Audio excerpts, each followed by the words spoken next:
Education is not just about learning from the classroom, but learning from the environment and day-to-day life as well.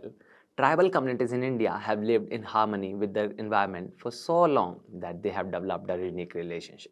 This project was aimed at incorporating their learning within the environment, within the classroom structure of the primary grade children. Hello everyone, my name is Vikrant and I'm a final year student at Azim Premji University pursuing my Masters in Development. And my research topic was Indigenous Ecological Knowledge and Environmental Education.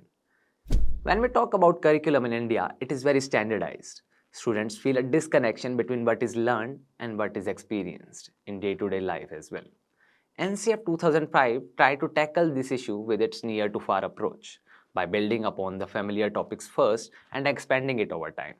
However, these textbooks still lack in taking into the perspective of the worldview of the tribal children.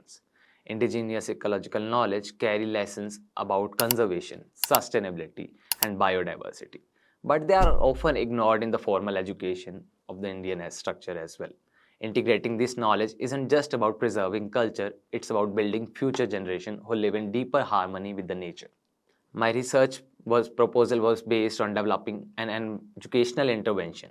I designed activities to incorporate indigenous ecological knowledge, especially from Gond and Baiga tribes, into the primary structure of the education. The project created module on three main themes. The first one was the ecological importance of Mahua tree. In these communities, Mahua is more than a tree. It is sacred.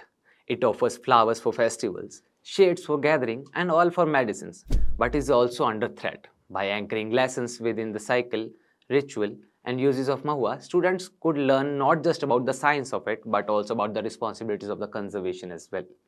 The second theme was Gond as an environmental storytelling. Every painting is a story, and every symbol, a river, a deer, a bird, speaks to a bond between humans and nature. Gond art became a bridge. Students used its motifs to express respect to animals, to maps the forest as they saw it, and reflect their rhythm to their lives. The third topic was tribal folklore. The forests were alive with stories. A tree might be a home for spirits, a river a path for ancestors. These tales, rich with the metaphors, taught conservation long before the world existed. By weaving this folklore into the classroom, students can connect with the wisdom already flowing through their communities. This project was based at Earth Focus Foundation schools around Kanha Tiger Reserve in Madhya Pradesh, an area rich in biodiversity and indigenous knowledge. The location was not only served as a research site but a living classroom for the learning as well. I followed an appreciative inquiry model for my research. I stepped into the classroom as a listener, as a learner. Speaking out my strengths already blooming within the foundation's curriculum, I watched children. I traced forest creatures in notebooks, spoke with the teacher and their module, and listened to the students and the community's members share their stories of the land that they knew so well. As I pieced these memories together, a new vision began to form, one where environmental education grew directly from the students' lived realities, their traditions, and their deep-rooted connection to the nature. Challenges, however, since the intervention was proposed and not fully implemented during the fieldwork, it required careful imaginations of how these activities would fit into the real classroom setting.